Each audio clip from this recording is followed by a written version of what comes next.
Wishing to be everything. At 9, I wanted to be a dancer. I used to go to a dance class held twice a week in the ground floor assembly hall of my school with a single wall behind the podium and 4 pillars in each corner.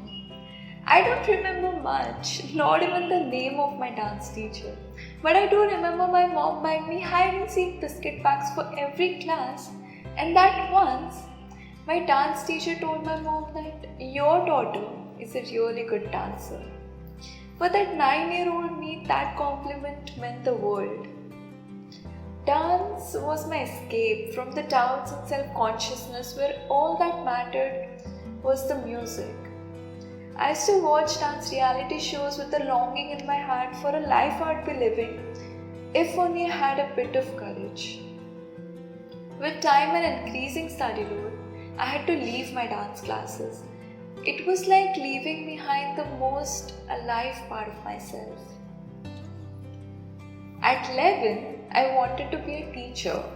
I used to take tuitions from a woman who treated her students like her own children and taught us that knowledge shouldn't be confined to a syllabus, rather be gained from everywhere it can.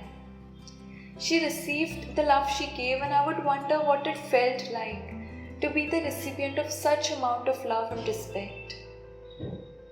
At 15, when I was filling a scrapbook, someone told me to write my deepest desire.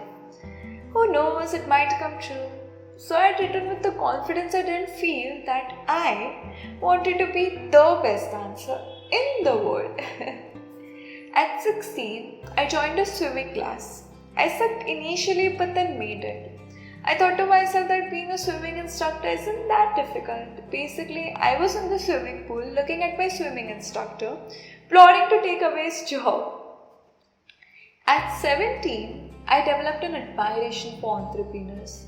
For the risks they took, the rejections they faced, the I won't give up attitude that followed, and the empires they built. I've always dreamt of going above and beyond. At 18, I was pursuing a professional course which I'd selected on the basis of 2 options presented to me. This one has more practical subjects and this one more theoretical subjects. I was like, practical subjects, woohoo, let's go! This course made me aware of my capabilities, of how far I can go if only I give things a try. At 19, when I'd already cleared 2 levels of this course, I decided to take a step back because of the constant confusion in my head of whether or not I was doing something I genuinely loved. I liked it. I could crack it. But did I love it? It's not necessary, right, to love everything you're good at? I would have been crazy to chase something I don't love just because I'm good at it. So I decided to get on the sidelines for a clearer view rather than piling up regrets for later. So at 19, I was back to chasing my first love, that is dancing. I joined a class which for sure wasn't for beginners like me. I was hit with reality that your dream life always looks easy from a distance. Your arrogance tells you that all you need is a single chance to be at the top of the game. At this point, it is important for you to fall down and taste the dirt. It took me some time, but I dusted myself off and started again.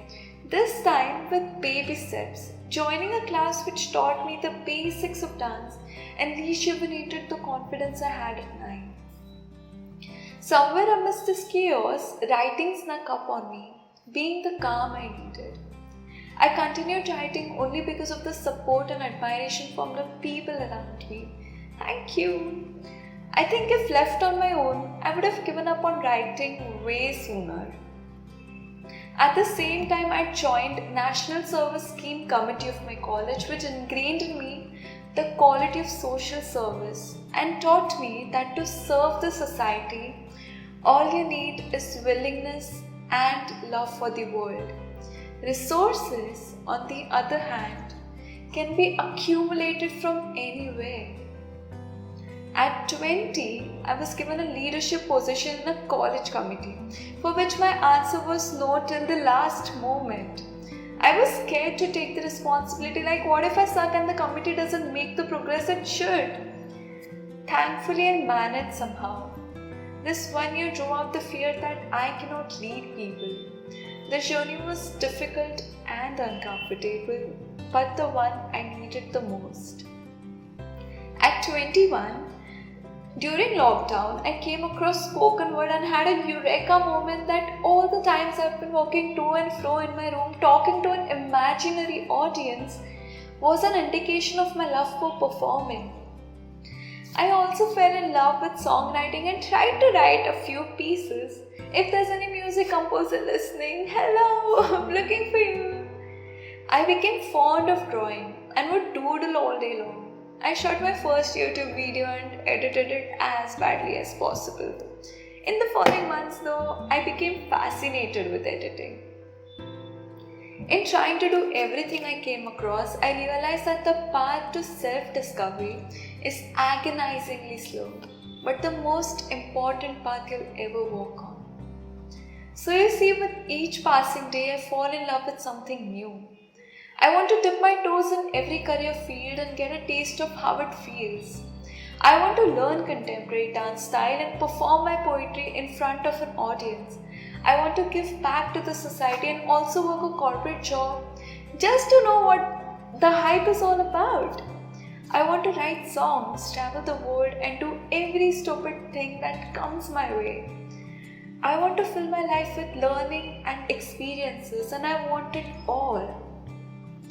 I'm not a practical person. I listen to my heart and flow with the flow, never really caring in which direction I'm going. I fall in love with this and that and everything that comes along. Am I wrong? Is it wrong to fall in love with too many things all at once? Some days it is blissful to experience this blend. Other days it seems like I'm wasting my time. But I've never wanted to fit in a box or be someone you can introduce with a single prefix. How do I choose a path to walk on when every path is equally enticing?